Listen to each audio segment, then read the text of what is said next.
Ahí está Ya grabando. estoy grabando. Bueno, perfecto, no quería chequear eso. Bueno, antes de comenzar por la segunda clase, que es una clase que en realidad hay como un decir muy enredado de Lacan, pero después se va como ordenando lo que él plantea, ¿no? Quería preguntarles si les había quedado algo, alguna pregunta, algo en relación a lo que trabajamos la vez pasada, ¿no? Digo, para no continuar así, como si nada ocurriera, digamos, no tratar de, De bueno, de verdad. aclarar estas cosas, ¿no? Sí, sí, sí. A mí me quedan preguntas, Marité. Bueno, bueno, dale. En realidad, no, ahora justo no lo volví a ver justo, pero a ver, está esta cuestión del viaje, ¿no? Del viaje que va del nacimiento a la muerte y ahí ubica la estructura. Me, me Exactamente. pierdo un po- Me pierdo un poquitito y a ver, el deseo que es indestructible, porque me parece Sí, que este es el punto central, ¿no? El deseo que es indestructible, ahí se me pierde un poquitito, si es que la errancia es porque el deseo es indestructible, pero ahí habla de una fijeza, de algo que no se mueve, y habla de lo inconsciente, que ahí se me pierde también, si lo llama él estructura, el inconsciente o no. hola, buen día a todos. Bueno, buen día Andrea, Hola, Nina, Juliana, Sandra. hola, Buen día a ¿Qué todos. tal? Bueno, buen día. buen día. No, yo lo que me parece muy interesante lo que vos preguntas, porque es lo que él va a trabajar, va, digamos, a empezar a desarrollar en esta segunda clase, ¿no? Osman no puede venir hoy. ¿Qué es esta cuestión, digamos, de cómo situar esta cuestión del campo de lo indestructible del deseo Sí, en este punto de esta, a ver, como si uno dijera, ¿no? Está la errancia del errar, que tiene que ver con el recorrer, con el caminar, ese camino, ¿no? Esa estructura.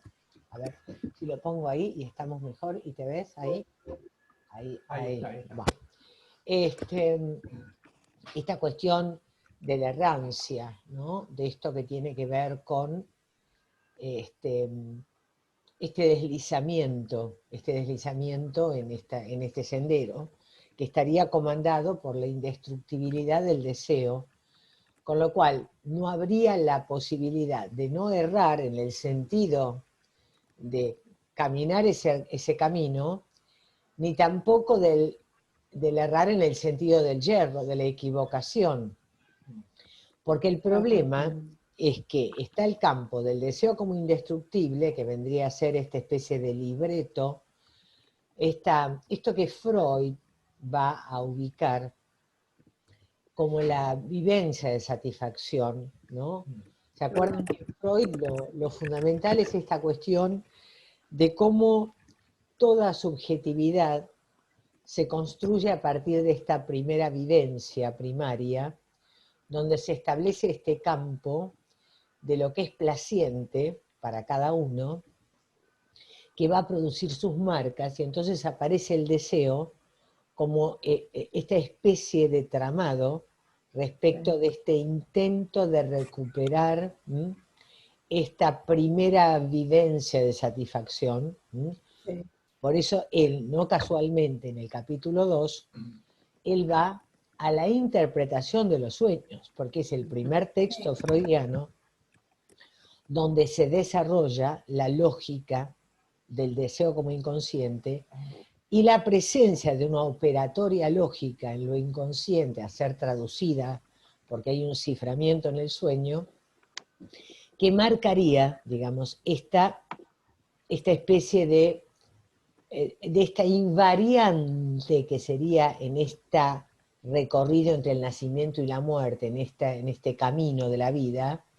Lo invariante sería esta especie, digamos, de indestructibilidad del deseo infantil, que se arma sobre la base de un deseo que está, y eso me parece que es lo que hay que tener más presente, anudado a una satisfacción. No es, digamos, porque lo que realmente, por eso el tema del nudo, de cómo se anuda R, S e I, porque en realidad la experiencia del lenguaje, la experiencia del decir, el venir al mundo con un nombre, está de algún modo, es decir, nos hace hablantes, y eso es fundamental, el lenguaje viene a cambiar la regla de juego de nuestra consistencia como seres vivos para volvernos existentes, y tener una existencia, saber que estamos ahí, que nos vamos a morir, ¿no? Esta cuestión de diferencia. Pero claramente hay como un anudamiento entre, digamos, el decir y el goce. Es decir, claramente el deseo siempre está anudado a una promesa de satisfacción. El sujeto siempre busca, pretende encontrar aquella vivencia mítica de satisfacción, siempre está orientado sobre la obtención de ese plus de gozar. Me parece muy importante cómo él en este tiempo de su enseñanza, Seminario 21, vuelve, digamos, desde su lógica, desde sus propias escrituras, a releer y a reencontrar la vigencia de estas cuestiones de la lógica freudiana que siguen permaneciendo, digamos, digamos, sigue siendo en ese sentido un horizonte. Por eso digo que acá está el tema de lo incauto en el sentido de saberse determinado por esa indestructibilidad del deseo, la errancia que es este recorrido, este tener que existir, tener que estar ahí, ¿no? De una manera distinta al resto de los seres vivos, la errancia, el despliegue en el tiempo, en el espacio, en el tiempo de nuestro ser hablante y de todo lo que eso nos determina, porque en la medida en que somos hablantes estamos condenados a requerir, digamos, de la interlocución con el otro. Por eso Lacan inventa el campo del gran otro, porque en realidad el campo del gran otro es ese referente fundamental que tenemos todos los hablantes, que recibimos este decir, si nuestro deseo es deseo del otro, porque realmente todo este campo deseante se constituye porque hemos sido deseados. Si no hubiéramos sido deseados, qué complicado sería constituirnos como deseantes. Cuestión clínica fundamental, ¿no? Entonces el campo del otro, del gran otro, del pequeño otro, es el campo propio del hablante. Por eso Lacan escribe su famosa, digamos, en el grafo de la subversión del sujeto, hay un sujeto que todo el tiempo, digamos, se va constituyendo en su relación con el campo del otro. Campo del otro que es el campo del lenguaje y que es encarnado por diferentes versiones de pequeños otros, que serían los semejantes, que encarnarían ese campo. Entonces el sujeto se va a ver primero sometido, digamos, a ciertas reglas de parentesco, donde va a tener una filiación, donde va a haber un padre como filiante, una madre, hay un deseo de alguien que se hace cargo de esa crianza. Después tendrá la cuestión de la fratria, de la fraternidad, y después el tema del encuentro con el semejante por la vía de la amistad o por la vía del partener sexual. Pero claramente, digamos, esto es un poco, por eso digo, en algún lugar, por eso, digamos, está en esta primera clase la homofonía entre los no incautos yerran, aunque también en esta segunda clase va a decir, está bien, los no incautos yerran un poco más que los incautos, pero todos estamos condenados al yerro de lo que significa la dimensión, digamos, de del lenguaje, de lo que el lenguaje no puede abordar, de lo real, de la sexuación, ¿no? Hay una cantidad de cuestiones en las cuales estamos condenados a la equivocación, por un lado, ¿no? Entonces él va a decir que esa frase contiene la misma verdad, ¿sí?, que los nombres del Padre, ¿no? Pese a que la significación de las dos frases es distinta, sin embargo, ¿sí?, hay un saber, ¿sí?, que está relacionado con una verdad en esas dos frases, que es todo lo que él va a desplegar en este seminario, ¿no? Cuando él dice que termina la clase, hay que ser incauto, es decir, ajustarse a la estructura, ¿se acuerdan que la discusión que hablamos la vez pasada tenía que ver con qué entendíamos por estructura? Sí. Y acá un poco con Osvaldo lo que veíamos como fundamental es la cuestión de pensar la estructura como la estructura del lenguaje, ¿no? Es decir, que lo estructurante en los humanos es esta condición de lenguajeros, es decir, de que ha habido un salto en nuestra constitución que nos permitió un desarrollo cerebral determinado por el cual potencialmente todos tenemos en nuestro cerebro la disponibilidad de poder acceder al lenguaje, lo cual no significa que nuestra relación a la palabra sea idéntica. No es lo mismo en el campo de la psicosis que en el campo de las neurosis o en el de la perversión. Pero claramente la estructura para nosotros, por lo menos esto queda siempre abierto, sería esta cuestión de estar afectados por el lenguaje, de ser lenguajeros, que es lo que nos produce este salto que Osvaldo siempre sitúa, que marca Heidegger, que hace, digamos, de la condición humana este salto, este acontecimiento que nos vuelve existentes en el sentido de estar, digamos, como teniendo la posibilidad de un saber sobre nuestra presencia en el mundo que el resto de los seres vivos no tienen, que parece una tontería, ¿no? Pero que es un punto de partida que sería inexorable para poder tener una intelección sobre todas estas cuestiones, ¿no? Bueno, me pareció muy, muy interesante tu pregunta, Patricia, porque fíjate Sí, cómo acá hay nos otras permite. cosas más que volvería sobre.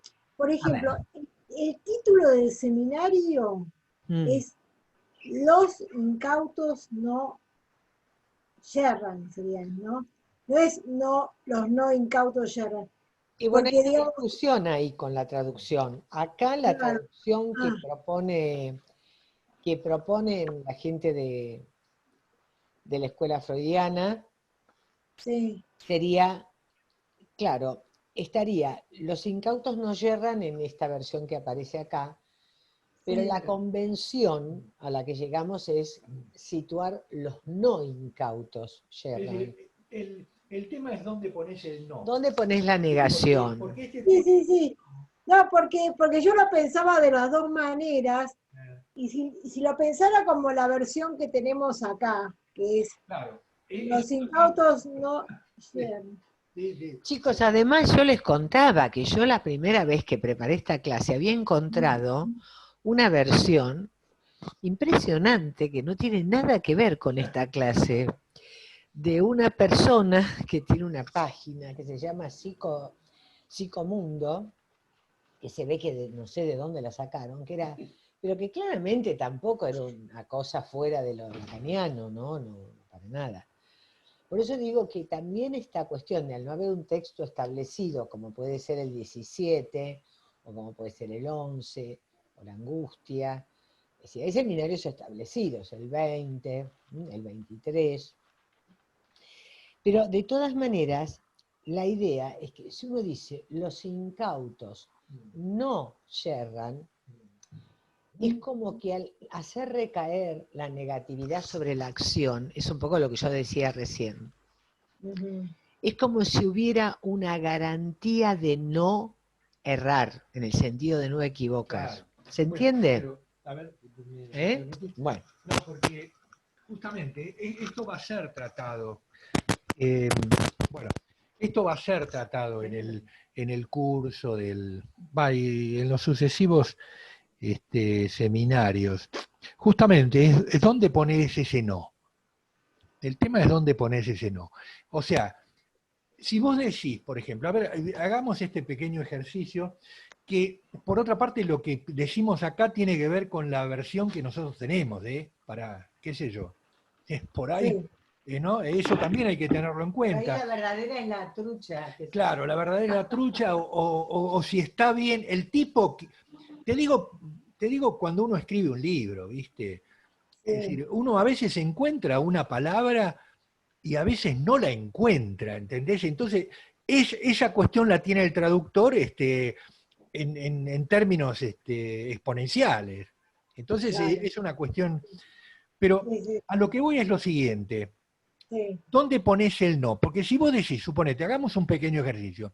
Si vos Sí, decís que los no incautos yerran, sí, ahí ya estás poniendo, cuando decís los no incautos, estás hablando ya en términos del cuantor, estás hablando del términos de todos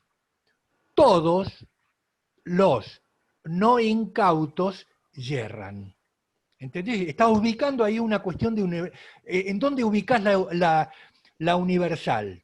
¿Mm? sí, Que es toda esta cuestión que él va a desarrollar, que él viene desarrollando y va a seguir desarrollando, esta cuestión que él confronta con Aristóteles, ¿no? Es decir, porque esta cuestión lo universal y lo particular, la sí, afirmación universal y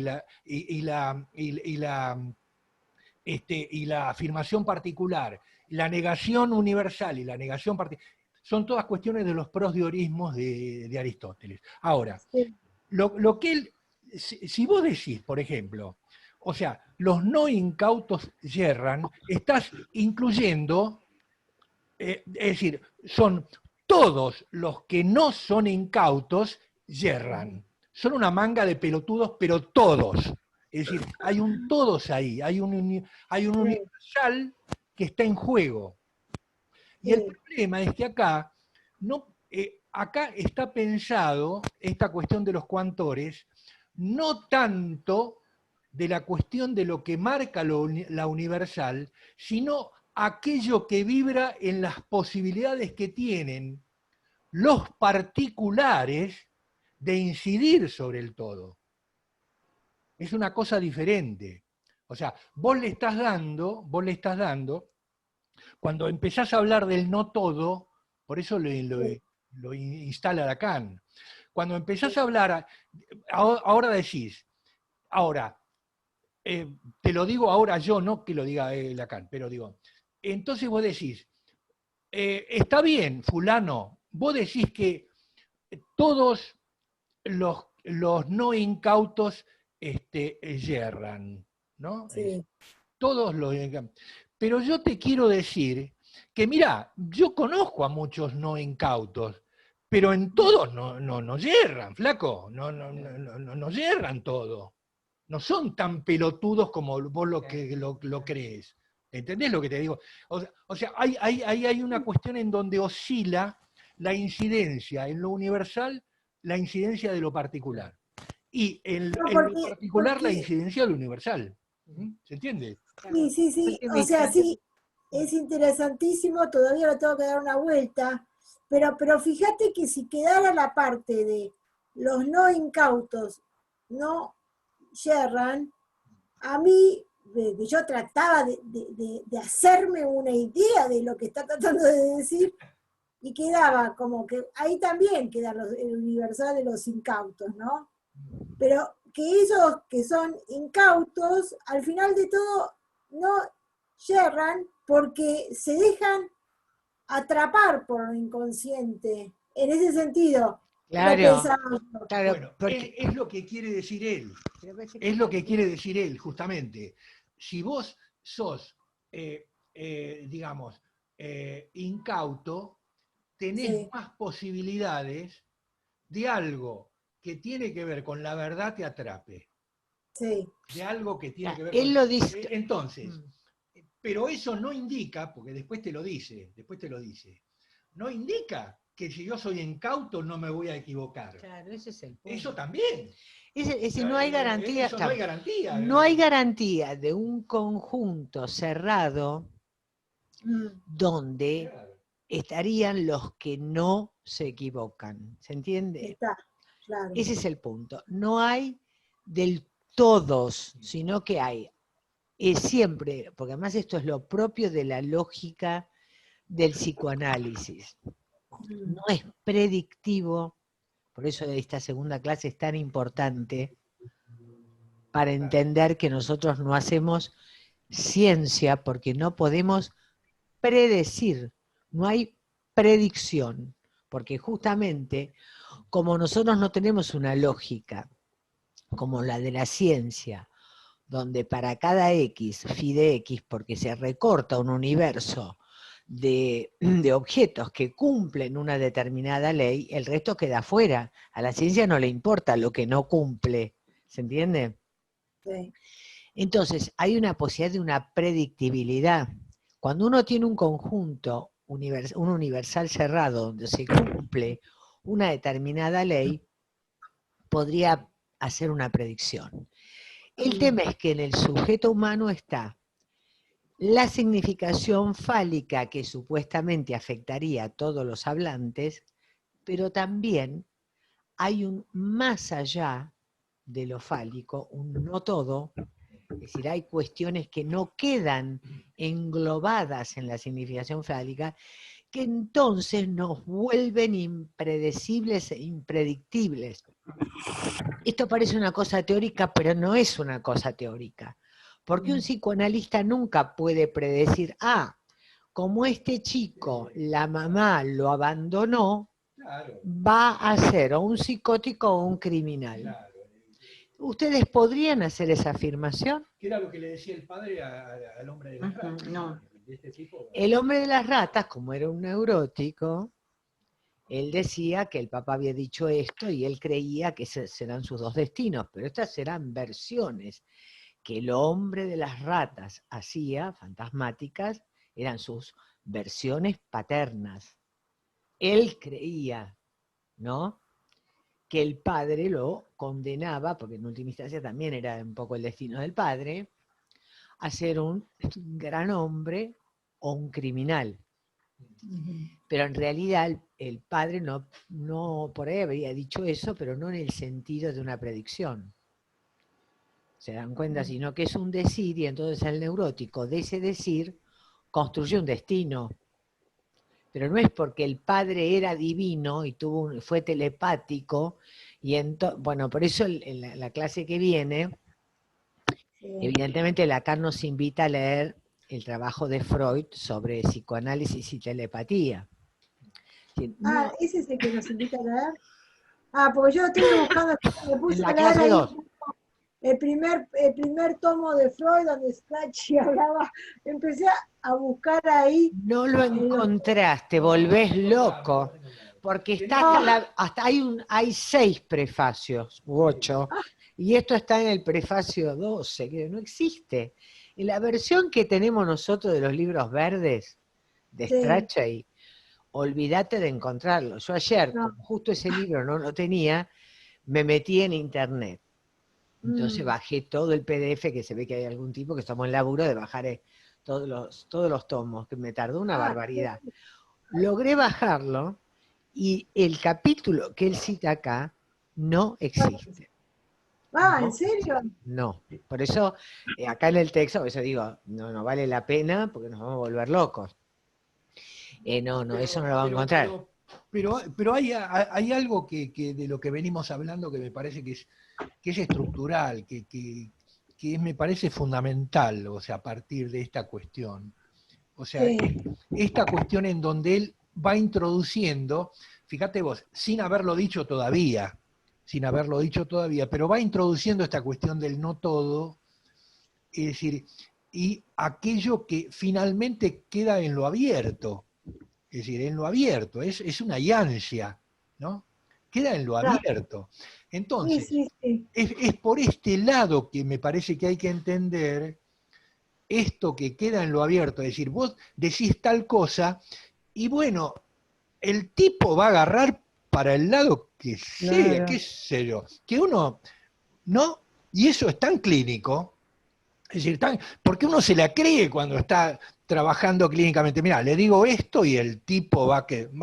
Bueno, a mí me pasa, perdón, pero por ahí a ustedes no, pero a mí, ¿no? Le digo esto y entonces el tipo por ahí, Agarra para cualquier lado. pero qué sé yo, ¿qué carajo me está diciendo, no? Es decir, lo Ni te piensa él, escucha, por ahí, lo ni te piensa él, no me va a escucha. decir a mí porque me respeta, viste que, claro, Como el hombre de las Pero soy ratas. el uno se da cuenta analista, por cómo pero responde, el tipo se uno se va a da la casa y dice, cuenta. ¿y este pelotudo? ¿Pero qué me ha querido?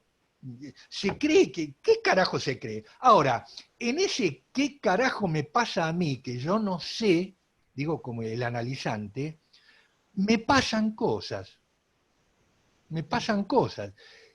Y esas son las cosas incalculables, ¿no? Que tienen que ver con el acto analítico. Claro, Es decir, que tanto le pasan al tipo como te pasaron a claro. vos, que vos te quedaste, le dije esto y o lo maté o lo llevé al, qué sé yo, al cielo, no sé, qué sé Claro. yo. Bueno, Claro. pero bueno, Tengo un ejemplo, claro, Tengo justo un un pequeño ejemplo ejemplo, también. ¿no? Perdón, Sí, de la clínica, digo, por ahí esto se entiende más.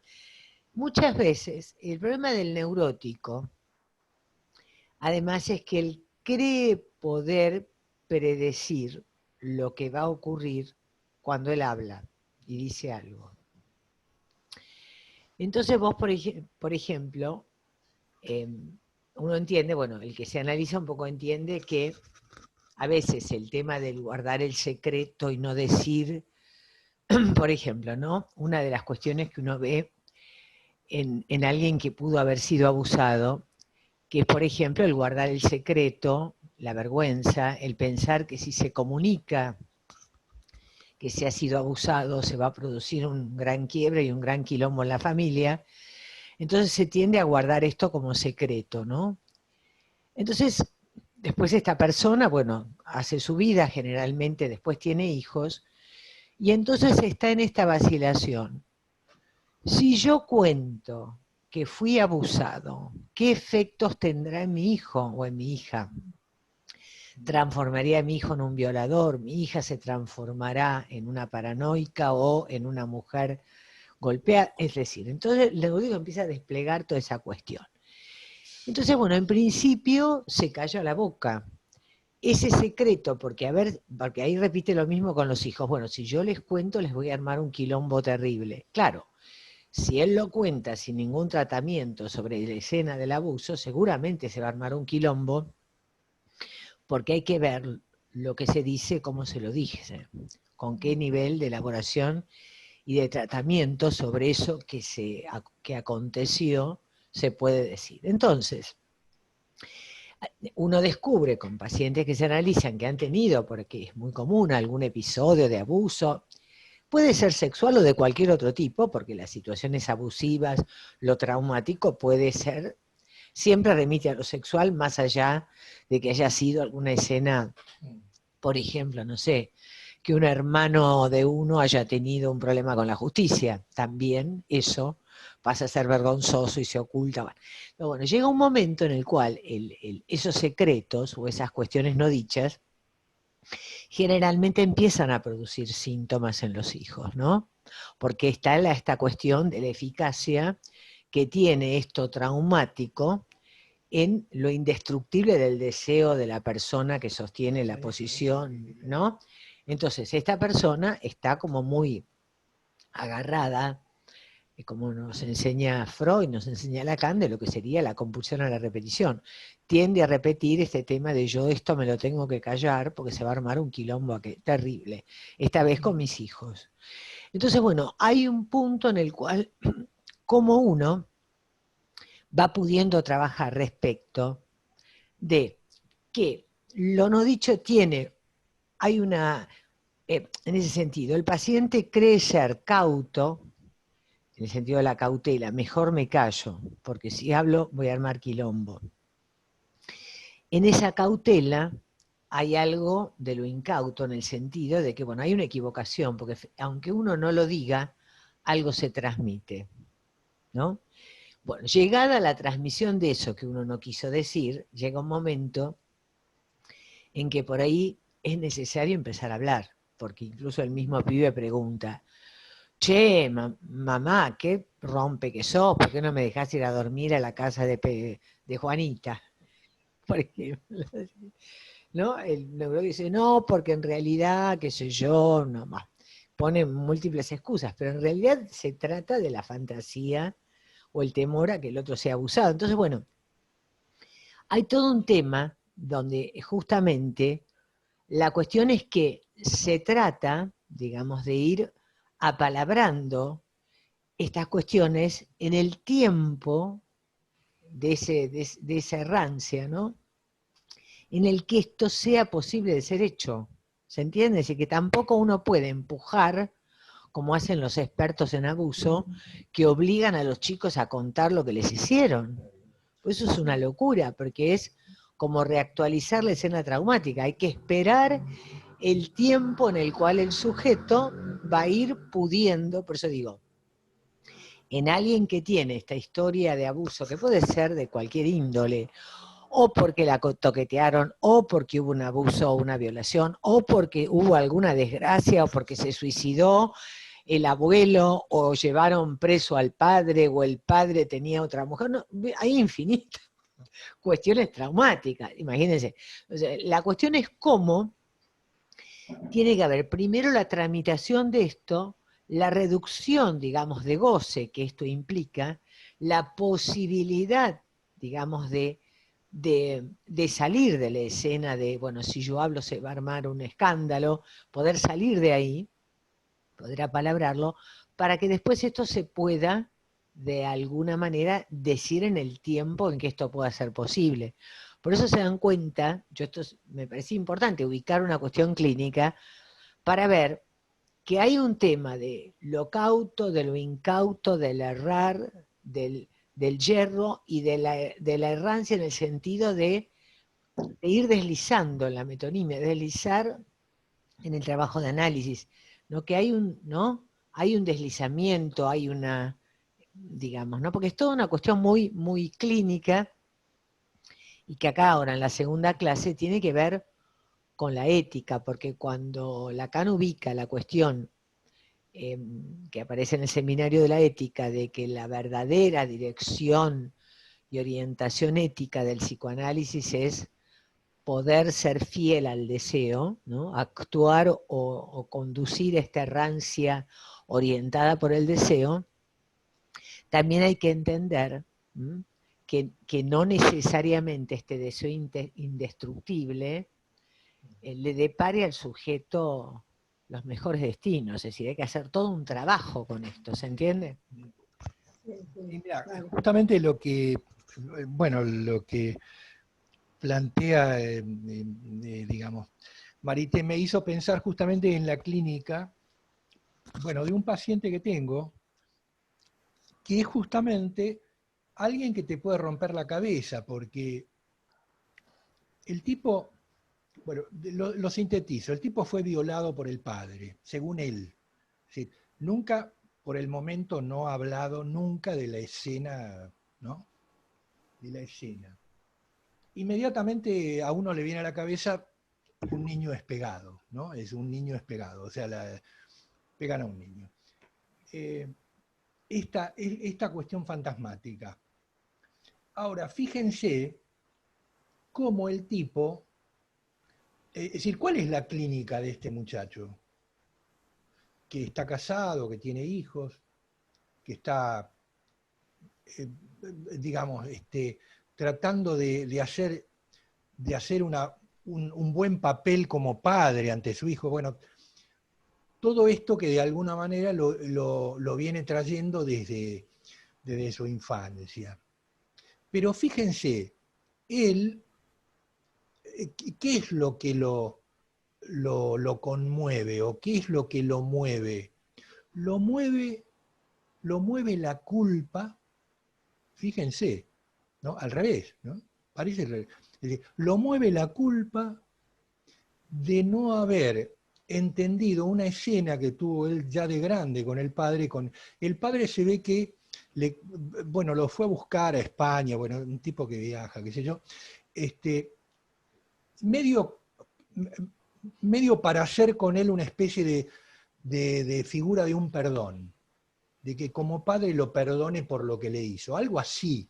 Él tiene esta cosa, y él de alguna manera, pero se culpa a un nivel muy conmovedor, ¿no? Como está muy en análisis, digamos, está muy sensible, ¿no? En el sentido de que cualquier cosa que de alguna manera lo toca, aunque sea una cosa delicada, lo lleva, digamos, a llorar, en fin. Está muy movido. Pero a lo que voy, fíjense, lo insensato, lo digo así, la palabra es insensato, del asunto de estar con culpa ante alguien que lo violó, ¿se entiende, no? Es decir, esto es lo que uno no puede manejarse con lo que calcula lógicamente, ¿no? Ahora, el trabajo acá es cómo uno va funcionando en este sentido, porque es cierto que el deseo es indestructible. Es cierto eso.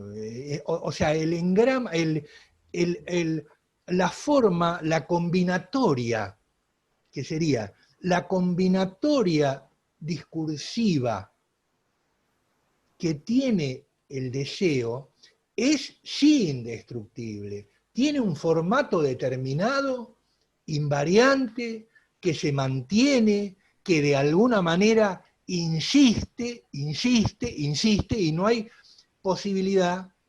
Pero ojo, porque ese deseo, como tiene una escena, a ver, veamos esto, ese deseo, como de alguna manera se desarrolla en una escena, que es una escena de impronta fantasmática, es justamente lo que te permite como escena fantasmática de intentar atravesarla como escena.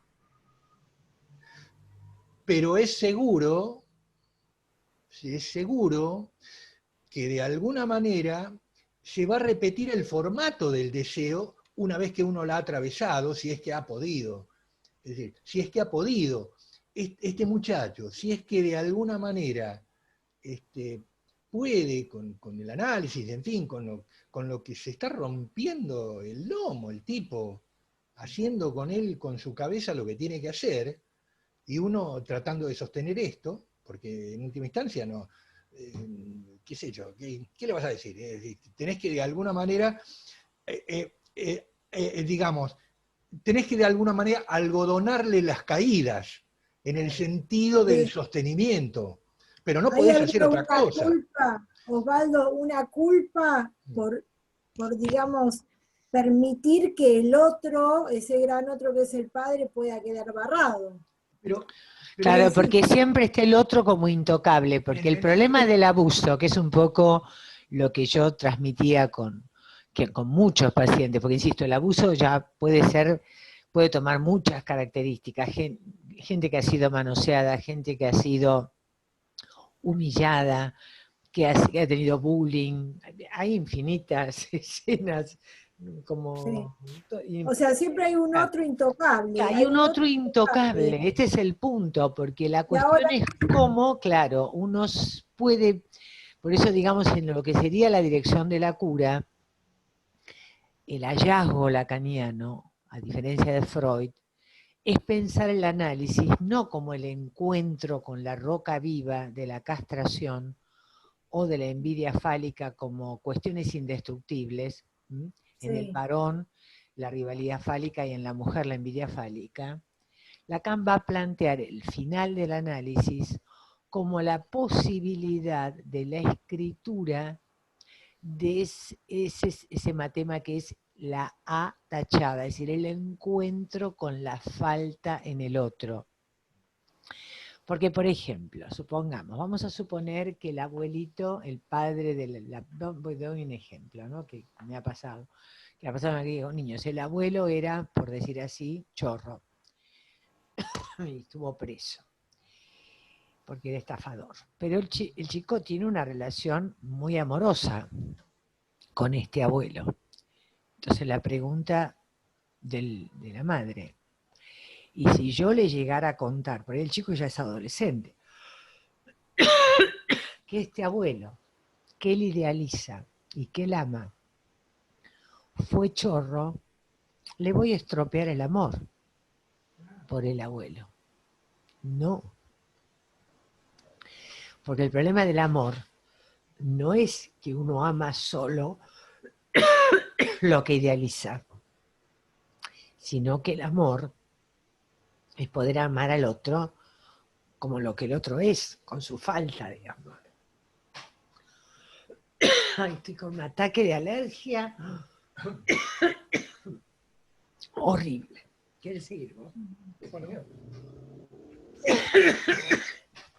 Pero bueno, es la primavera, perdón. muy interesante porque además, no, pero esto es interesante el caso que traías, Osvaldo, de este hombre que se rompe la cabeza porque siente culpa que el padre venga a disculparse por esa violación que le habría hecho, y esa disculpa él no puede tolerarla porque de alguna manera lo pondría al padre en un lugar que él no lo quiere ver.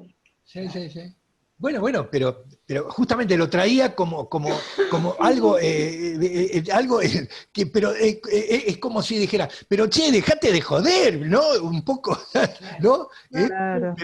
Pero justamente eso es lo que yo quiero transmitir. Lo que yo quiero transmitir es del análisis, ¿no? Digamos, de Nada lo que que es. ver con el sentido común, digamos. Claro, porque no, es una cuestión. Ahora, un punto que yo quería traer, que me parece muy importante, por lo menos importante para mí, qué sé yo, es esta cuestión esta cuestión del deseo indestructible. Es en el sentido de que lo que es indestructible para mí, digamos, es que es una cuestión de estructura, la serie discursiva que plantea el deseo. Es decir, de estructura, ¿por qué lo digo? Y esto es algo que me van a permitir un poco avanzar un poco más, o sea, dándole una vueltita más, claro, en el sentido de afirmar un poco más, que es imposible salir de esa senda discursiva que implica el deseo. Pero ¿por qué? ¿Por qué? Porque es el lenguaje el que funciona de esa manera, porque son los dos principios del suceder psíquico, desde mi punto de vista. O sea, el lenguaje funciona a un nivel consciente o preconsciente, haciendo el discurso diario que todos tenemos cuando vamos al almacén, o digo, el supermercado, bueno, qué sé yo, el almacén, bueno, es decir, o cuando subimos al colectivo o subimos a un taxi, ¿no es cierto? Estamos hablando ahí de un nivel que es el nivel yoico, que por otra parte es el nivel de la comunicación, es el nivel comunicativo. Es decir, cuando vos vas a un bar y le pedís, en la época que se podía, pedir un cafecito y el mozo te miraba, vos no te podías decir, pero este tipo, o pensaría uno podía pensar que el mozo estaba pensando, pero este tipo, ¿qué me quiere decir cuando me pide un café? No, un carajo. Es decir, es una cuestión del orden dialogal y comunicativo. de lo cotidiano, de cómo nosotros nos movemos en función de un discurso coherente, porque no puede ser que vos le digas al mozo, mire, tráigame un café, pero en realidad, mire, no es un café que en realidad no es un café, en realidad yo quisiera estar en Hawái, bueno, y el tipo sale corriendo, porque este tipo está chiflado. O sea, en cuestiones, esta cuestión de la coherencia del yo, forma parte inevitablemente, y en este sentido voy a nombrarlo a Dios, Dios no quiera que no siga sucediendo esto con el lenguaje, porque si el lenguaje no puede hacer una cuestión que tiene que ver con el principio del placer en última instancia, que es lo máximo, lo bueno sería, lo máximo que nos permite el lenguaje de manejarnos con el goce, sería, ¿no? Es decir, lo máximo que nos permite manejarnos con el goce, porque si no tuviéramos este discurso coherente de todos los días y el discurso comunicacional y cómo te va y a mí me va bien y qué sé yo, realmente no sé qué sería de nosotros, ¿viste? Eso por un lado. Pero hay un otro formato del lenguaje, que ese es el lenguaje oculto, que es el lenguaje propio que organiza, a tal punto es ocultado, a tal punto es que no se ve en superficie esta cuestión, que hasta puede organizar un discurso, hasta puede cifrar cosas que llamamos el inconsciente.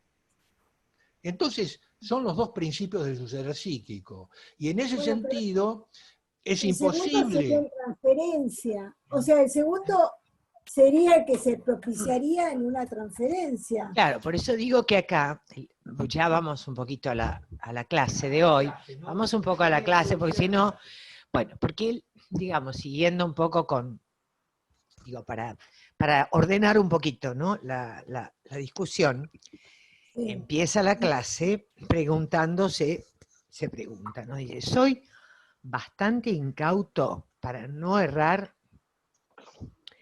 Y entonces, bueno, él lo que plantea es que la chance que tenemos de tratar de errar, en el sentido del error, lo menos posible, sería ajustarse lo bastante al discurso analítico. Entonces él acá va a traer la fórmula. No sé si ustedes están familiarizados con lo que serían los 4 discursos. Es todo este seminario, el 17.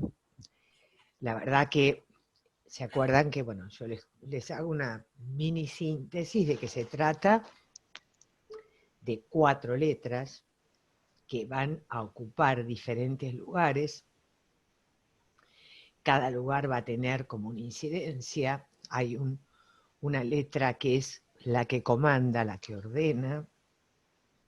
Hay un lugar de la verdad, un lugar de la producción y un lugar, digamos, de lo producido, digamos, ¿no? Del trabajo y de lo producido. Entonces tenemos el discurso universitario, que es el discurso que estaría comandado por el saber. El saber, Lacan lo escribe como S2, ¿no? Acuérdense que ya venía en la enseñanza de Lacan escribiéndose un S1, que sería el significante amo, llama aquí significante amo, y un S2, que sería un significante que representaría a un sujeto para ese primer significante, es decir, el S1 sería de estructura, es ese significante que nos viene del otro y con el cual nosotros contamos como para poder, digamos, incluirnos en el lenguaje y tomar la palabra. El S2 sería aquello que aportamos a ese primero y que vendría a representar algo que nos concierne, ¿no? Entonces, aquí lo nomina S1 significante amo, S2 el saber. El sujeto tachado es el matema que Lacan va a escribir para pensar lo que sería el sujeto neurótico. Es decir, el sujeto que está dividido por la operación represión, por la castración. Es decir, es un sujeto que es capaz de síntoma, el síntoma sería una solución de transacción entre aquello inconsciente, aquello prohibido y aquello que el sujeto, digamos, necesariamente debe censurar, pero tiene también que hacer partícipe en esto que genera como síntoma, tanto el síntoma como cualquier formación del inconsciente, ¿no? Entonces, bueno. Y por último, la letrita A, que la letrita A, que Lacan va a llamar a partir del 16, la va a bautizar con un nombre que va a ser el plus de gozar.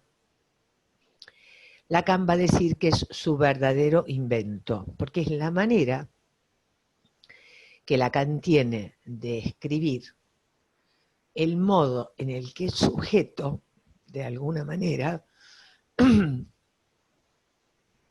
digamos, se satisface, construye sus circuitos de goce a través de localizar determinadas modalidades pulsionales y gozantes, donde efectivamente él va a encontrar una satisfacción y va a producir 4 objetos que son, además de los que ya había desarrollado Freud, que eran el objeto oral y el objeto anal. Lacan va a formalizar, porque ojo que en Freud ya está el goce escópico. Por ejemplo, yo lo descubrí en El hombre de las ratas. Ya Freud había encontrado lo que era el goce de la mirada, porque se acuerdan que era un personaje, el que quiere, nosotros hicimos una puntuación que está en el YouTube de La Cosa Freudiana, los que tengan ganas.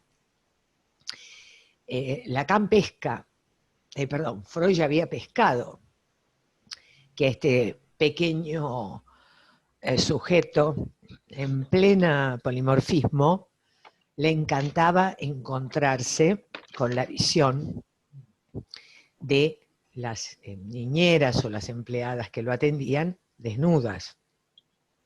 Pero el que formaliza, claro, el de los lobos con el tema, bueno, por supuesto, de mirar a la niñera o la escena de los lobos, pero quien formaliza lo escópico en una interlocución muy interesante con Merleau-Ponty es Lacan en el Seminario 11, donde claramente Lacan ahí trabaja muy sistemáticamente el campo de lo escópico, aunque ya venía anticipado en el anterior. Y por supuesto, el otro objeto que va a trabajar Lacan es el objeto invocante, que tendría que ver con la voz, con ese costado fonemático, con ese costado material de la palabra y del significante, y que tiene que ver con el modo en que resuenan, ¿no?, aquello que el otro nos dice, porque el significante no es meramente un contenido, digamos, de significantes que pueden ser más o menos inteligibles, sino que está el tema de las inflexiones, del modo, de la voz, es decir, de todo aquello que resuena en el decir. Entonces, bueno, estos 4 objetos, Lacan los va a escribir, ¿no?, como diferentes versiones del A. Y el A sería no un objeto, sino un modo de situar la posibilidad de una objetalidad, de hacer de determinadas partes y fragmentos del cuerpo del otro causa de deseo y promesa de goce. Por eso le escribe la letra A, como que sería, el A estaría tanto en lo que causa el deseo como en lo que encarna la promesa de un goce.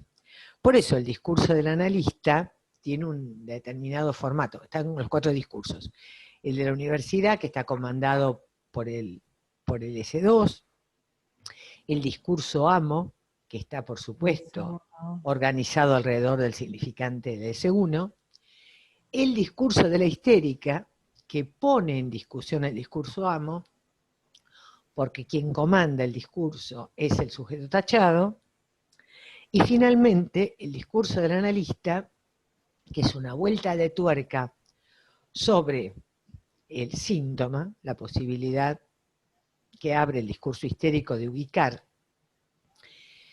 para que esto se despliegue una pregunta, una conjetura, una tensión, un síntoma, algo que divide al sujeto, eso nos permite la entrada en análisis, y el discurso analítico es este que le escribe acá, donde está en el lugar de quien comanda el discurso el objeto A.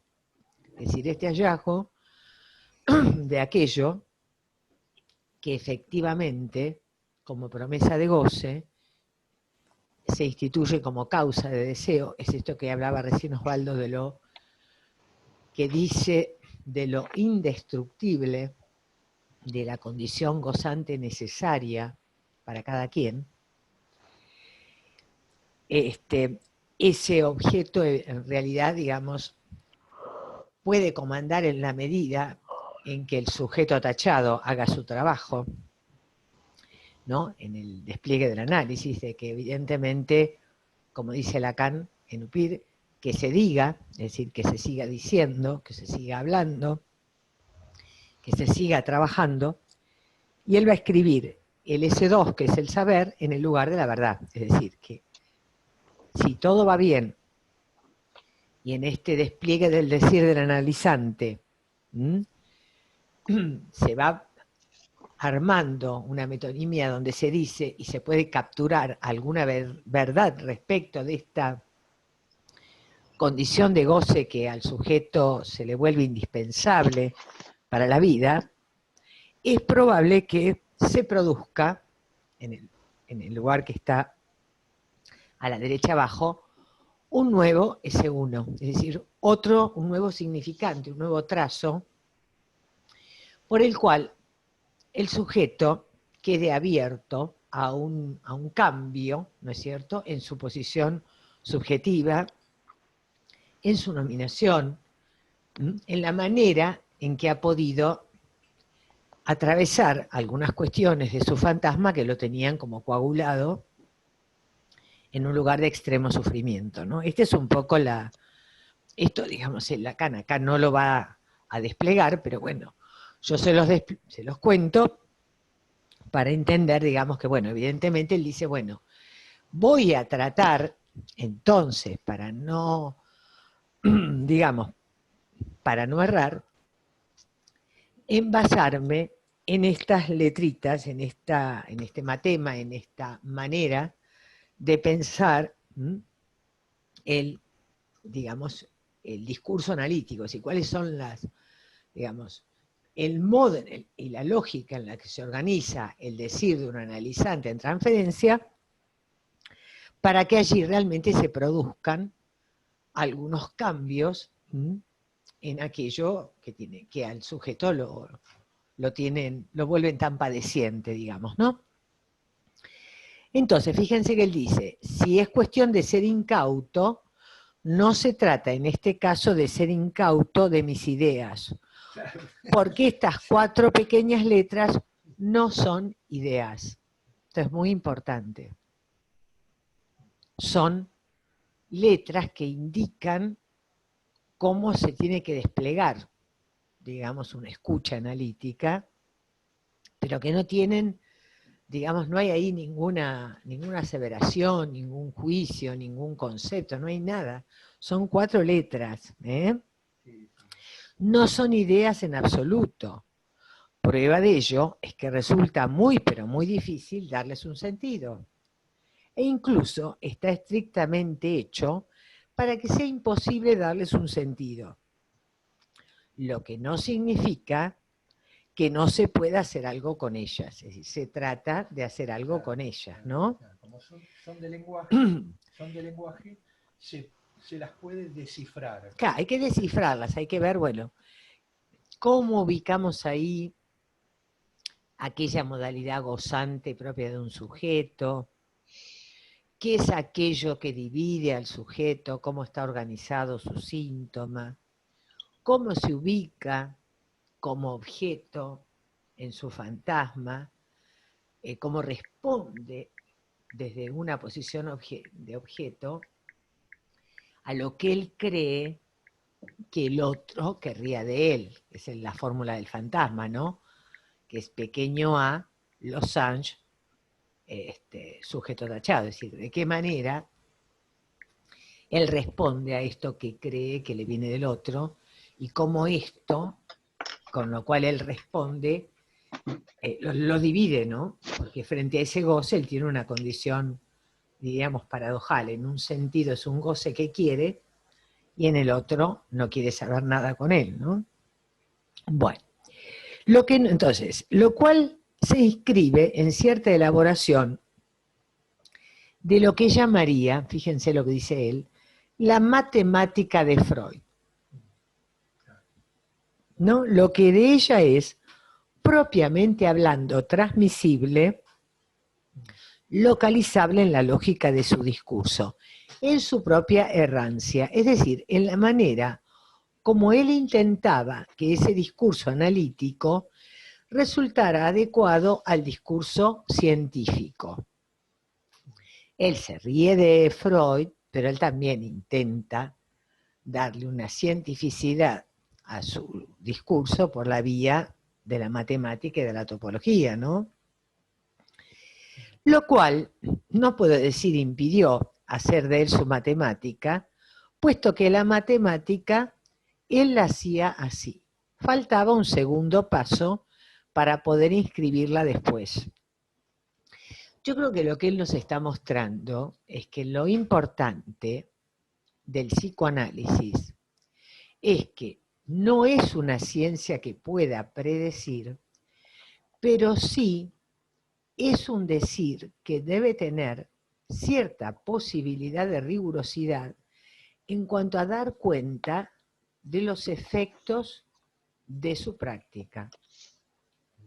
Porque si no, seríamos una ciencia ocultista. Somos como los tipos que tiran las cartas del tarot, o la gente que te lee el futuro con la mano, o que vos decís 2 o 3 cosas y ya te cuentan lo que te va a pasar. Si nosotros no somos no hacemos ocultismo, ¿se entiende? Ni hacemos las predicciones que hacen los ocultistas, y no somos, porque ¿qué diferencia había entre la ciencia y los ocultismos?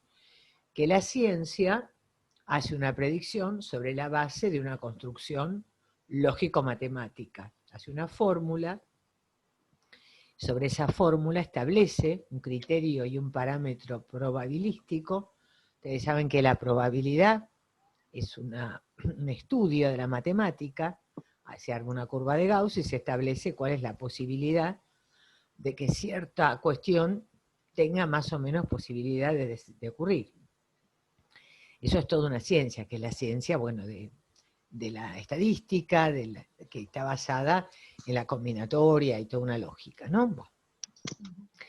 En cambio, el ocultismo, simplemente los ocultistas, bueno, te miran la mano, te tiran las cartas de tarot y te leen el futuro.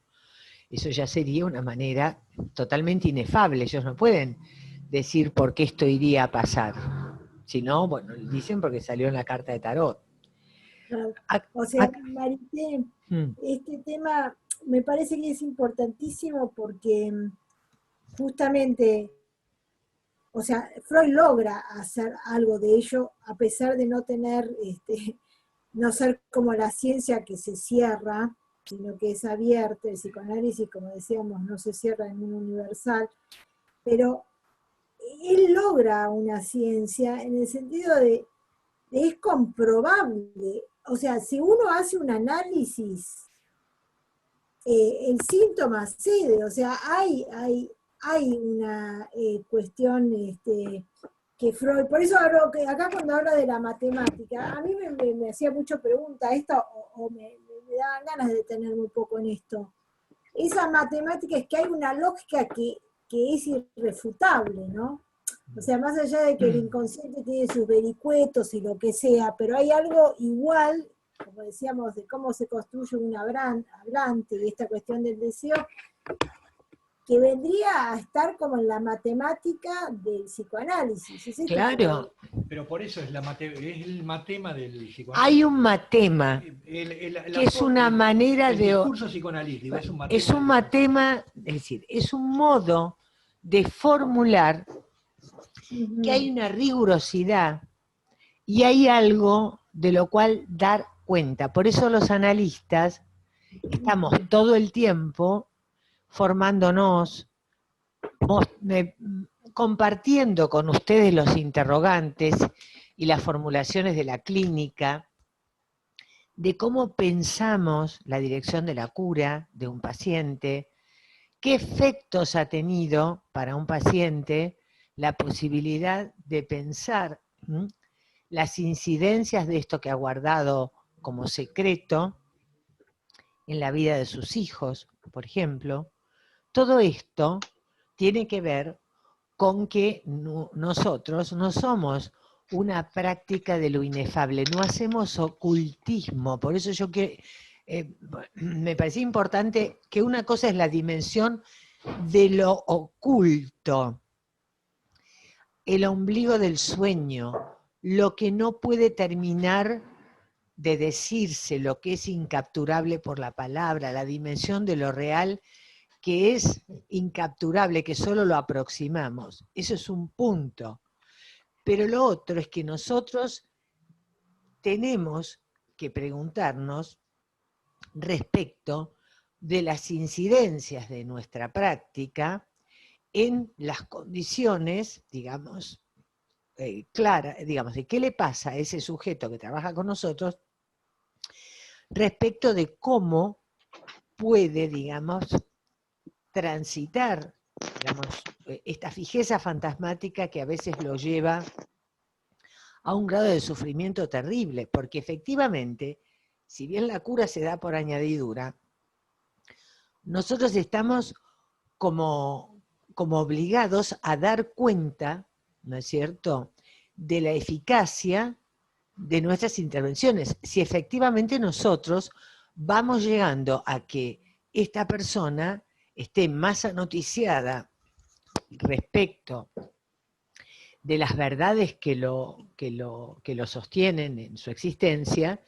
y le permitimos una vida donde pueda, como decía Freud, amar y trabajar en mejores condiciones. Porque en eso, si no pareciera que hacemos como una especie de secta, que hablamos en lenguajes raros, y que hacemos sesiones de 10 minutos, donde nadie entiende lo que pasa, eso no es la práctica del psicoanálisis, porque evidentemente hay una ética en el sentido, digamos, de que hay alguien que se acerca a nosotros porque hay una demanda que tiene que ver con la reducción del sufrimiento, del goce. Entonces, por eso él ubica la matemática freudiana, porque justamente, ¿por qué él va? Sí. Por eso el libro de los sueños. Porque el libro de los sueños es uno, junto con el chiste, junto con los historiales clínicos, es uno de los escritos freudianos donde más claramente Freud ubica lo que él llama una lógica, una manera de situar, bueno, a ver, cómo nosotros interpretamos un sueño. Antes los sueños, que muchas pacientes todavía vienen, porque mi tía y yo soñamos que se nos aparecía mi abuelo. Entonces conjeturamos en que seguro va a pasar alguna desgracia, porque mi abuelo era un tipo que traía, bueno, esas cosas de la gente, que hay uno que es la yeta, y que si uno sueña. Como que el sueño, antes se pensaba como que el sueño era premonitorio. Entonces, si vos soñabas, bueno, el famoso tema de la quiniela, que si soñás con el muerto que parla, le tenés que jugar a tal número. Freud lo que ubica es que en realidad a él le interesa hacer una lectura del sueño, no ver, no hacer una cosa ocultista de que el sueño es, la anticipación es una especie, no sé, de acontecimiento mágico en el cual se van a anticipar las cosas que van a ocurrir en la vida del soñante, no, sino que evidentemente la producción onírica está ligada a una situación muy particular, donde queda cerrado, ¿se acuerdan el famoso esquema? ¿No? Queda cerrado el acceso a la motilidad, y en ese sentido queda facilitado el camino regrediente de la libido hacia las fijaciones, digamos, previas, hacia aquellos significantes que comandan, ¿no es cierto?, esa construcción deseante del sujeto, esos puntos de fijación de aquellas vivencias de satisfacción hacia las cuales el sujeto siempre intenta volver por la vía asociativa, ¿no? Entonces se transforman esas ideas en imágenes, porque los sueños son, la producción onírica es figurativa, y justamente lo que Freud propone, fíjense que es un trabajo de anudamiento entre la cuerda de lo simbólico y la cuerda de lo imaginario, porque él vuelve a producir, a reconvertir, dar vuelta, si lo simbólico se volvió imaginario, se volvió figurable, volver de lo figurable a lo simbólico. Fíjense el emparentamiento y el anudamiento entre el significante y la imagen, y lo imaginario. Porque además el sueño son imágenes que se cuentan, que se dicen, y en ese decir es donde se van a ir encontrando, a través del deslizamiento metonímico, los puntos de capitoneo donde van a aparecer, digamos, en esa lectura del sueño, cómo descifrar la eficacia del deseo inconsciente como marco general, y en esa cuestión específica cómo el deseo ha trabajado sobre la escena y los restos diurnos con los cuales en general el sueño se construye. ¿Se entiende? Fíjense que nosotros seguimos interpretando los sueños como nos lo enseñó Freud. Es decir, que por eso no es menor que Lacan vaya, en esta clase, al texto de la interpretación de los sueños, porque justamente ahí está la lógica, esta matemática freudiana, esta idea de que el sueño es una producción del inconsciente que está cifrada, y que entonces lo que Freud nos propone es un método de desciframiento de eso que está cifrado. Sí, a ver. Claro, pero justamente una de las cuestiones que trae esta clase es esa vuelta, esa vueltita, digamos, porque en un determinado momento, justamente al final de la Traindontio, cuando plantea Freud que esto tiene que ver con la realidad psíquica, cuando dice, ¿no? Entonces, cuando plantea eso, es que hace una cosa colosal, porque creo que es lo que hay que, me parece que lo que hay que rescatar desde el punto de vista nuestro, que es lo que viene a plantear Lacan, ¿no? Que es como si dijera, a ver, como si dijera, ¿qué es lo que hace el sueño? En realidad, porque lo importante no es ubicar el sueño. No es ubicar el sueño como eso, esa escena, esa cosa que bueno, que uno la describe, después le pone palabras, qué sé yo, y llega hasta donde puede llegar de eso que uno ha podido soñar. Lo importante justamente no es el sueño, sino es el soñar. Es decir, es esa actividad que en última instancia se entronca mucho con una cuestión neurobiológica, ¿no? Es decir, es una cuestión neurobiológica. No lo quiero decir así, pero es una cuestión neurobiológica en el sentido de que es necesario, ante esta cuestión de el hostigamiento que trae el goce, de la realización del deseo,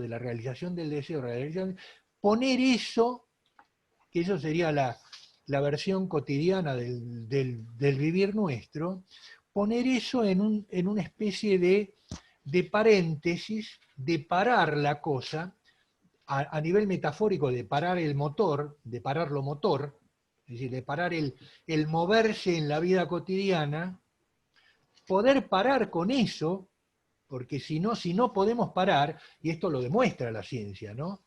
Un tipo que no puede dormir 4 o 5 días, bueno, se va al carajo, digamos, ¿no? Entonces, hay una cuestión fisiológica en eso, que no creo que no es importante, que es importante no perder, es importante no perder de vista. Pero el problema es para nosotros qué es lo que implica eso, es decir, qué es lo que se hace con eso, qué es lo que se hace con eso. Entonces, pará. Entonces, es como si dijera, o como lo que plantea Lacan, ¿no? Es decir, en realidad el soñar es un poco seguir intentando manejarse con lo que pasó el día, con lo que pasó en el día cotidiano, con lo que pasó ese día, y seguir en una especie de como si fuera esa cosa neutra, digamos, ¿no? En una cosa neutra que tiene que ver con esos elementos de rescate que tiene uno en la cabeza, que es directamente percepciones de cosa, porque son percepciones de cosa las que están en el enjambre que uno tiene en la cabeza, ¿no? Son percepciones de cosas. Y de alguna manera, el soñar, que sería la actividad del soñar, organiza cuestiones de percepciones de cosas. Para un segundo. Y tiene, para un segundo, que quiero terminar esto. Entonces, esa es un poco la constitución, lo digo someramente, pero la constitución del soñar. El tema es que podemos estar medio dormidos, qué sé yo, podemos no activar la cosa motora para poder dormir y para poder aplacarnos un poco, qué sé yo, pero el problema es que el deseo sigue funcionando. El deseo sigue, la cuestión del desear sigue funcionando. Y llega un punto en el cual, cuando aparece ya no una cuestión de encadenamiento entre representaciones de cosas, sino aparece la cuestión del deseo, que finalmente tiene que ver con lo sexual, ¡pap! Ahí se deja de soñar. Y ahí puede llegar a ser un sueño de angustia y uno se despierta. Entonces, esta es la cuestión un poco lo que está en juego, con ese funcionar oculto, llamémosle, que tiene el lenguaje. Funcionar oculto que no es que Jones, por ejemplo, es lo que plantea Lacan acá, ¿no? Discute con Jones, siempre discute con Jones, puteándolo a Jones por una cuestión de digamos, de su... Bueno, pero pará, que quiero terminar esto. Quiero terminar esto. Putea, ¿por qué? Porque en realidad, cuando habla del oculto, no está hablando del oculto en el sentido, como decía Marité, en el sentido del tarotista, del ocultismo, del Mesmer. porque Mesmer era un tipo que viene desde el siglo XVII haciendo las suyas, termina en la sugestión, digamos, Mesmer termina. ¿Y qué es lo que quiere hacer Freud? Quiere salir de la sugestión, quiere salir de la sugestión. Es decir, lo que él quiere es hacer una cosa más cientificada, si no puede hacerla científica. Y es acá donde yo quiero ir, porque yo discuto bastante esta cuestión de, como dice Lacan, la matematización. La matematización, el juego del matema que plantea Lacan, en el sentido de que quiere perfeccionar, quiere plantear a nivel del matema lo que, como dice, lo que Freud no pudo llegar a decir. Pero yo peleo con Lacan, porque para mí no es el matema, para mí es el poema. Para mí tiene que ver con el poema, tiene que ver con aquello discursivo que finalmente construye metafóricamente. Esto es lo que yo quería decir. Yo estoy por el lado del matema, es decir, por el lado del poema. Del poema, no del matema. No, les quería contar que yo me había ido a Strachey y tenía acá al lado en mi escritorio, López Ballesteros, y encontré, efectivamente, está en López Ballesteros. ¿Tienen ustedes la versión de López? Si no sé, yo lo escaneo. Perdón, yo tengo una interpretación de los sueños de López Ballesteros. A ver, Mira, no, esto está en el tomo 3, Patri. Por eso yo tampoco lo encontré. Yo fui a Ballesteros ayer, al tomo 1. En el tomo 1 no está. Pero en el tomo 3 hay algo que se llama, que es un capítulo que empieza así: aportaciones a la interpretación de los sueños. Eso es de 1913. Pero dentro de eso, que tampoco a simple vista lo encontrás, recién acabo de darme cuenta que hay un punto al final de todo que se llama los límites de la interpretabilidad de los sueños, que es lo que Lacan trae acá. ¿En qué página estás, Marité? ¿En qué página estás? Está en el tomo 3, en la página 131. Porque claro, yo también me ensarté, porque yo me fui a Strachey, porque como primero me fui a López Ballesteros y no lo encontré en el tomo 1, dije, chau, esto no está en ningún lado. Hoy, recién, cuando estaba Osvaldo hablando, digo, voy a chusmear a ver si en el tomo 3, y efectivamente está en el tomo 3 de López Ballesteros. Yo no, claro, porque Lacan lo que se pregunta, con buen criterio, es cómo puede ser que Strachey, que es muy posterior a López Ballesteros, haya omitido esto. Esta es la pelea la disputa con Jones. Porque dice, en la versión de Strachey están los infinitos prólogos a no sé qué cosa, vieron que hay como 8 prólogos que no están en Ballesteros, que es mucho más largo la parte que está en Strachey que lo que hay en el tomo 1 de Ballesteros. No sé si ustedes chequearon eso. Ballesteros es más corto. Pero el resto de que está ahí en el Strachey está acá en el 25. Entonces yo diría que es muy interesante poder leerlo. Porque son 4 paginitas que me parecería importante que por ahí... A ver, ¿todos tienen Ballesteros? No, yo tengo solo partes. Tengo partes solo. Bueno, lo podés bajar de Blogsy, ahí lo tenés por ahí, por la web. Pero no sé si está Ballesteros, está Strachey. Sí, el 5 ¿Yo saben qué voy a hacer? Porque se va a ver con una foto. Yo lo escaneo, porque son 4 páginas, y se los mando.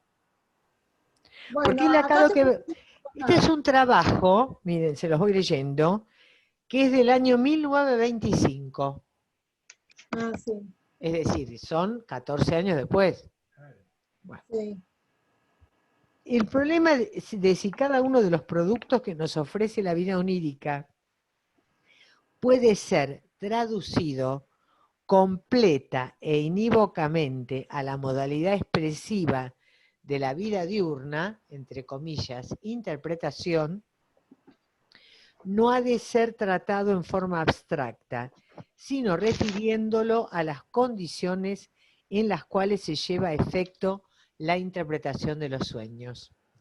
Nuestras actividades mentales tienden a un fin útil, o bien a un inmediato beneficio placentero. En el primer caso se trata de decisiones intelectuales, de preparativos para la acción o de comunicaciones a otras personas. En el segundo la denominamos juegos o fantasías. Como sabemos, también lo práctico y útil solo es un rodeo para alcanzar la satisfacción placentera. Ahora bien, el soñar es una actividad perteneciente al segundo orden, que filogenéticamente es en realidad el más primitivo. Sería erróneo decir que el sueño procura resolver las tareas inminentes de la existencia o que trata de solucionar problemas de la actividad diurna, pues estas son atribuciones del pensamiento preconsciente. Esto es muy importante. Semejante propósito práctico es tan ajeno al sueño como lo es el preparativo de una comunicación al prójimo. Cuando el sueño se ocupa con una tarea de la existencia, la soluciona en una forma que corresponde a un deseo irracional y no de acuerdo con la reflexión sensata. Al sueño no puede atribuírsele más que un propósito útil, una sola función, eso, la de evitar la interrupción del dormir. Eso, la utilidad, lo útil, es lo que es útil enfrentado a lo que es del goce. Claro. O sea, porque el goce es lo inútil. Claro. El goce es lo inútil. Claro, por eso el sueño de angustia, que es un exceso de goce no tramitado y no envuelto por la actividad, por el deseo funcionando junto con la represión, nos despierta. Por eso cuando hay un exceso de goce, el sueño de angustia o la pesadilla, el sueño deja de cumplir esa función y nos despertamos. De ello se desprende que en el fondo al yo durmiente no le importa que sueña durante la noche, siempre que el sueño cumpla la tarea que le concierne. Además, puede deducirse que aquellos sueños de los cuales nada se recuerda al despertar son los que mejor han cumplido su función. Claro. Si con tal frecuencia sucede de otro modo, si recordamos los sueños, aún durante años o decenios, ello comporta cada vez una irrupción de lo inconsciente reprimido al yo normal. Miren qué interesante esto, ¿no? En tales casos, lo reprimido no se ha mostrado dispuesto a colaborar en la eliminación del amenazante trastorno del reposo, a menos que se le concediera esta compensación. Sabemos que el sueño deriva precisamente de esta irrupción, la importancia que tiene para la psicopatología. Cuando podemos revelar su motivo impulsor, obtenemos una insospechada información sobre las tendencias reprimidas en el inconsciente. Por otra parte, cuando anulamos sus deformaciones, tenemos oportunidad de vislumbrar el pensamiento preconsciente en un estado tal de concentración interior que durante la vida diurna jamás se habría atraído la atención de la conciencia. Nadie puede practicar la interpretación onírica como actividad aislada. Esta siempre será una parte de la labor analítica. Miren esto, es fundamental. Es maravilloso. Esto me parece central, eso me parece central. ¿Por qué? Porque ubica y nos pone, me parece, por lo menos a mí me movió, digamos, todo el tema, que es un poco el trabajo que uno hace en análisis con algún paciente cuando trae un sueño, ¿no? Fíjense que uno puede llegar a tener toda una posición en relación a un desciframiento de ese sueño, pero que la cosa necesariamente puede quedar ahí, ¿no? Digamos, en el sentido de que es como si dijéramos, es importante descifrar y sacar y aprovechar y sacarle, apretar, estrujar la cosa del sueño, pero para que aparezca aquello que tiene que ver con el deseo, ¿no? Claro. Es decir, porque si no es una especie de... Es un fulano que viene a descifrar sus sueños y se va, qué sé yo. No, estoy haciendo Claro. una tontería. Pero lo que quiero decir es cómo esto puede haber tenido, le digo porque puede haber tenido en su momento, en mis momentos, digamos, en su momento, la cuestión fundamental de que el paciente te tenía que traer un sueño, y si no te traía un sueño, era malo lo tuyo, Claro. o era un paciente que no quería Sí. hablar de su inconsciente. No, acá lo que él plantea es otra cosa, que es el tema de, en el curso de la labor analítica, por eso, veamos un poquitito, dirigimos nuestro interés según sea necesario, ora al contenido onírico, ora a la participación inconsciente en la génesis onírica. De nada serviría que alguien se propusiera deliberadamente interpretar sueños fuera del análisis, pues tampoco así lograría escapar a las condiciones de la situación analítica. Y si se dedicara a elaborar sus propios sueños, no haría sino emprender su propio autoanálisis. Esta limitación no rige para quien renuncia a la colaboración del soñante, pretendiendo alcanzar la interpretación de los sueños mediante su captación intuitiva. Pero semejante interpretación onírica, que prescinde de las asociaciones del soñante, no pasa de ser un virtuosismo anticientífico, dice Freud. Al practicar la interpretación de los sueños de acuerdo con el único procedimiento técnico que puede justificarse, pronto se advierte que el éxito depende enteramente de la tensión que la resistencia crea entre el yo despierto y el inconsciente reprimido. La labor realizada bajo alta presión de resistencia exige del analista una conducta distinta de la que conviene frente a una presión reducida. En el análisis es menester enfrentarse durante mucho tiempo con fuertes resistencias que en todo caso no podrán ser superadas mientras permanezcan incógnitas. Así pues, no es de extrañar si de las producciones oníricas del paciente solo se llega a utilizar y a interpretar una pequeña parte, y aun esta, por lo general, tal solo incompletamente, aunque a través de la propia práctica se llegue a la situación de comprender muchos sueños para cuya interpretación el soñante solo haya suministrado escasos elementos. Debe recordarse, sin embargo, que la seguridad de semejantes interpretaciones es dudosa. Se podrá aducir la objeción crítica de que, siendo imposible llegar a la interpretación de todos los sueños que se elaboran, no se tendría derecho a afirmar más que lo sustentable, de modo que se impondría la siguiente formulación limitada. En algunos sueños aislados, la interpretación demuestra que tienen sentido. En otros, no se puede saber si lo tienen. Pero justamente el hecho de que el éxito de la interpretación esté subordinado a la resistencia permite al analista superar tal modestia forzosa. En efecto, se puede hacer la experiencia de que un sueño, incomprensible al principio, se torne transparente aún en la misma sesión, una vez que se haya logrado eliminar una resistencia del paciente. Sucede entonces que al paciente se le ocurre de pronto un trozo olvidado del sueño que ofrece la clave de la interpretación. O bien surge una nueva asociación, con cuya ayuda se iluminan las sombras. También puede suceder que luego de meses o años de esfuerzos analíticos se retorne un sueño que al comenzar el tratamiento parecía carente de sentido e incomprensible y que ahora se presenta con plena claridad a través de los conocimientos adquiridos en el interín. Si a esto se agrega el argumento prestado por la teoría de los sueños, según el cual los ejemplares producciones oníricas de los niños siempre tienen sentido y son fácilmente interpretables, entonces será justificado afirmar que en general el sueño es una formación psíquica interpretable, pese a que las circunstancias no siempre permitan alcanzar la interpretación.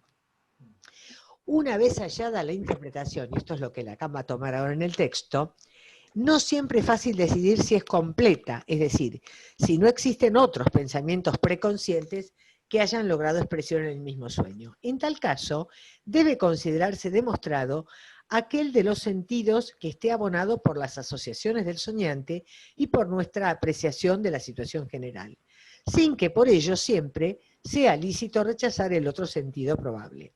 Este sigue siendo posible, aunque no demostrado, de modo que es preciso familiarizarse con el hecho de esta significación múltiple que ofrecen los sueños. Por otra parte, aquella no siempre es achacable al carácter parcial de la labor interpretativa, pues con idéntica probabilidad puede estar implícita en las propias ideas latentes.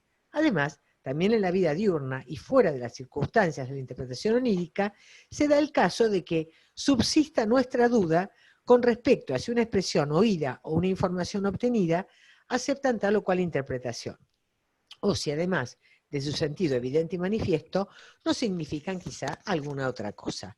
Aún se han estudiado demasiado poco los interesantes casos en que un mismo contenido onírico manifiesto expresa simultáneamente una serie de representaciones concretas y otra de ideas abstractas basadas en aquellas.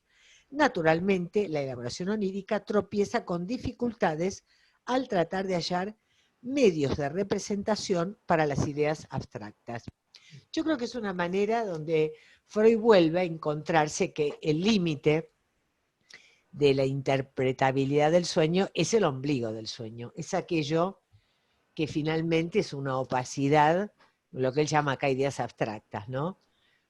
Que sigue por ahí insistiendo que sería esta dimensión de lo real que nunca vamos a terminar como de capturar o de decir, Claro, ¿no?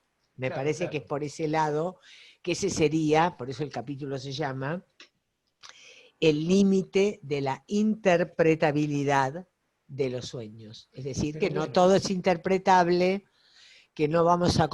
que ni todo es interpretable ni vamos a poder interpretarlo todo. bueno, ¿Mm? pero ¿por qué? Porque desde mi punto de vista, lo que yo saco en conclusión de que el soñar, o sea, el soñar, la actividad del sueño, es de lo preconsciente, es de lo preconsciente, Claro, sí, sí, sí. que es perforado inevitablemente Por lo por lo inconsciente. inconsciente, pero no digamos, es lo que dice Freud, es una vía regia de introducción, pero es una vía preconsciente, ¿no? Es una vía preconsciente regia, porque realmente está, digamos, medio librado a lo que el tipo quiere decir o no, pero bueno, porque lo soñó y entonces lo dice, ¿no? Hay cuestiones ahí, ¿no? El tipo te lo va a decir porque lo soñó, pero bueno, pero finalmente es preconsciente. Lo que Freud dice es que realmente el sueño aparece como vía regia Claro. para poder llegar y descifrar el deseo inconsciente solo en la situación analítica. Bueno. Esto me parece que es muy importante, que lo dice con todas las letras, menos mal que encontramos el texto, ¿no? Lo ¿Lo podés importante... mandar? Igual acá encontré, ahora estoy justo mirando si lo encuentro en internet, pero aunque sea lo podés mandar Yo dónde les mando está. la fotito porque es un lindo texto, porque además él a lo que va, y el núcleo de que él va a tomar acá, es el tema de que estos límites, es que hay algo opaco, hay algo oculto, el llamado ombligo del sueño, ¿no? Que ya aparecía en el sueño de la inyección de Irma, ¿se acuerdan?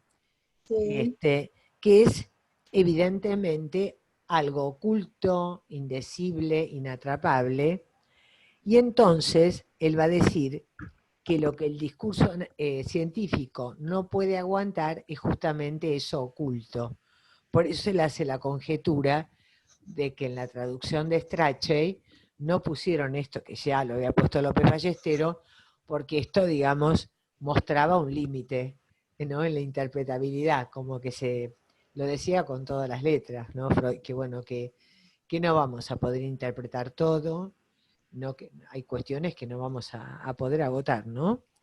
Entonces, esta preocupación por lo oculto, evidentemente, por eso él dice, como ustedes saben, no era del todo nuevo. En fin, que Freud se preocupara por lo oculto. Lo hacía así por R, ¿no? Como Por la vía, por errar. porque Por errar. él buscaba con la cocaína, él derivaba, experimentaba, ¿no? Se daba con cocaína. Por R's, por eso, concernientes al discurso científico. Sí, porque él se imaginaba que el discurso científico debía tener en cuenta todos los hechos. Era un puro R, ¿no? Y un R más grave todavía, un R extremado hasta el error. El discurso científico no tiene en cuenta más que hechos que, yo creo que está mal traducido acá, que no tiene en cuenta, tiene solo en cuenta los hechos que se ajustan a su estructura, a saber, allí donde él comenzó a anticiparse su relación con su propia matemática, de suerte que él tiene en cuenta todos los hechos que constituyen un agujero en su, un agujero, digamos, es cierto, ¿no? Él siempre se interroga por lo que viene a agujerear su sistema, ¿no? Por eso lo va cambiando. Vieron que Freud primero cree en la teoría traumática, la teoría de seducción de las histéricas, y después lo cambia, porque dice, no puede ser que todas mis pacientes, la familia sean una banda de perversos. Bueno, todo lo que hace agujero a su saber, él lo va replanteando, ¿no es cierto? Pero es cierto que a diferencia de la ciencia, que no quiere saber nada con aquello que hace objeción a sus generalizaciones, el psicoanálisis es justamente lo que trata de hacerse cargo, de querer saber, bueno, esto que me hace un agujero en lo que estoy pensando, ¿qué quiere decir? Es un poco ese chiste, ¿no?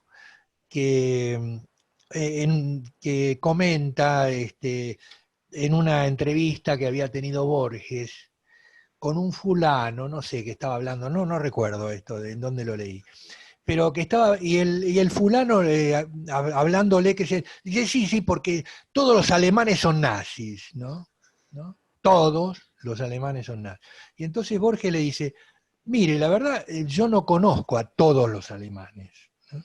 Entonces es un poco esta cuestión, ¿no? Es decir, esto es lo que está en juego. Ética. Es nuestra ética del no todo, ¿no? Es decir, está bien, vos decís tal cosa, pero pará porque hay que ver cómo es la mano. No, por eso digo. Yo pensaba, Marité, sí. Yo pensaba a partir de la clase 1, que no estuve compartiéndola con ustedes, pero que me quedó resonando, cómo lo figurable, o sea, lo imaginario puede detener lo simbólico y de qué manera, a partir de lo que estamos viendo hoy, también en los sueños hay un punto donde va más allá de la palabra, ¿no? Donde la palabra no puede alcanzar aquello que no se puede decir, ¿no? Como imaginario y simbólico, a ver si trato se necesitan uno del otro, ¿no? Para detener lo simbólico y darle carácter de figurabilidad,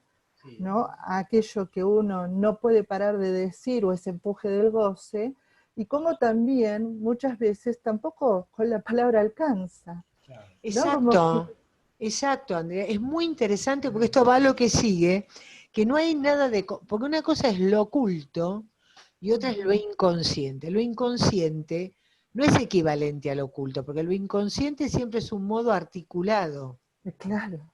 No puede ser articulable y puede quedar de algún modo, ¿no? Por eso Lacan va a decir que el deseo es su interpretación, puede estar de algún modo apalabrado, pero hay un núcleo, digamos, que no es apalabrable, y en este sentido yo creo que para él lo oculto es justamente esta cuestión de la opacidad de lo real, ¿no? De lo que no cesa de no escribirse, ¿no? Es decir, que de algún modo él va, digamos, bueno, ahora él va a empezar a desplegar toda la cuestión de esto que veníamos hablando, del deseo indestructible e invariante, y bueno, va a seguir trabajando con este texto. Entonces estamos ya terminando, digo, vamos a cerrar acá, ¿no? Porque nos quedan 8 minutos y no nos quedamos después con la palabra en la boca. En relación a esto, porque me parece central, ¿no? Es decir, ubicar... ¿Qué cosa? Digo para ubicar una generalidad que medio tiene una impronta heideggeriana, ¿no? En el sentido de ubicar algo que coincide con Freud en este sentido, en el sentido de que el pensar es inconsciente. El pensar es una función, es una función, es una función humana. Es decir, los animales no tienen esta posibilidad. Pero cuando se dice que el pensar es inconsciente, es porque, no porque es del inconsciente, no, porque no es consciente, que es una cuestión diferente. Exacto. Es decir, cuando uno habla del inconsciente, es esta cuestión, hay una polisemia ahí entre el inconsciente y lo inconsciente, ¿no? Uno es el sistema inconsciente, claro. y otro es lo inconsciente. Entonces, claro. el pensar no puede sino ser inconsciente. Exacto. Es como si dijéramos, a ver, yo pienso, es decir, yo puedo darme una idea de pensar de que estoy respirando. ¿Mm? Pero el respirar es inconsciente, es decir, no puedo llegar a meterme en qué implica esa función. ¿No? Esto me parece central, pero pará. Pero otra cosa son los pensamientos, ¿sí? Que es la producción del pensar. Y los pensamientos sí, son inconscientes y conscientes. Es decir, se entiende esto, que hay una diferencia, pero ¿cómo se desliza esta cuestión polisémica de la misma palabra? Claro, digamos, yo lo que quería cerrar, digo, para ordenar, que yo les voy a mandar esto por el chat, por el WhatsApp. Parece que lo acabo de bajar de internet, pero bueno, cualquier cosa de mandarlo para ver si no lo consiguen, porque eso está en la versión de López Ballesteros en el tomo 3, no en el tomo 1. Yo también me fui al tomo 1 y no lo iba a encontrar nunca, claro, porque estaba en el 3, que justamente lo tenía acá. Bueno. Yo pensaba, Marité, una sola cosa, chiquita. El estatuto del recuerdo en el análisis. ¿Cómo funciona el recuerdo? Allí cuando alguien habla sin parar y un analista le dice, bueno, a ver, trae un recuerdo respecto de esto, ¿no? De lo que estés hablando. Digo, y cómo allí también entra el tema de lo imaginario y lo simbólico como una manera también de acotar esto que tiene que ver con los pensamientos y el pensar, ¿no? Esto que venía ubicando Osvaldo. Claro, porque el decir puede ser una resistencia, como diría Freud, es decir, alguien que habla mucho para no decir nada, ¿no? Habla mucho, pero no dice nada. No dice nada. Seguro, seguro. Bueno, yo lo que les voy a pedir a todos, entonces, si tienen ganas para la próxima de leer estas 2 paginitas, ir un poco al texto que va a proponer acá, que es Psicoanálisis, sueño y telepatía de Freud, ¿no? Sí, sueño y telepatía. Sí. Porque, digamos, creo que así vamos, porque creo que hoy entramos en tema de, bueno, porque él ubica el matema del discurso analítico, ubica el tema del sueño, la lógica de lo inconsciente, el proceder inconsciente, la función del sueño, la traducción, lo que es posible de ser traducido, y esta idea de el sueño y la interpretación del sueño en el marco del trabajo que hace un analizante, ¿no? En transferencia, ¿no? Que eso me parece que es un concepto crucial, digamos, ¿no? Es como también el tema de la interpretación del fallido, que, bueno, tanta gracia nos causa, pero la verdadera eficacia del fallido la vamos a poder desplegar mucho más en transferencia que en la situación social, ¿no? Claro. Eso es digo, para entender, digamos, cómo eso refiere, digamos, al sujeto, ¿no? Y yo entonces, vamos a hacer la próxima, que cada uno, yo les pido a los que por ahí hablamos mucho nosotros, si alguien tiene ganas de puntuar el texto de Freud, de inconsciente y telepatía, se ofrezca, o que pueden ser 1 o 2, o parte de alguien que quiera comentar algo, porque de esa manera veíamos con Osmar que es bueno que todos de alguna manera, bueno, empecemos la clase con una vuelta y con preguntas, porque nosotros no tenemos ninguna urgencia en avanzar rápido las clases, ¿eh? Ninguna, ninguna, así que tenemos todo el tiempo. Sí, bueno, Patri. yo me ofrezco a puntuar. No, digo. Dale, genial. O sea. Genial, genial, bárbaro. Y la próxima puede ser otra, puede ser Sandra, Claudia, o alguna de las... Sí, sí. Bueno, chicas, muy contenta. Miriam, Janina, María, María, vos sos Maite, vos sos mi tocaya, vos sos María Teresa, ¿no? Barnes Castilla. Sí, yo soy Marité también, igual. Marité, claro. Estamos tocayas. Marité Barnes, Delfina y Juliana. Un gusto, chicas, que estén acá. Muchas gracias. Muchas gracias. Muchas gracias. Y si hay algo que está muy ininteligible, por favor nos paran. No, está claro. Porque a veces uno se puede enganchar y empezar a...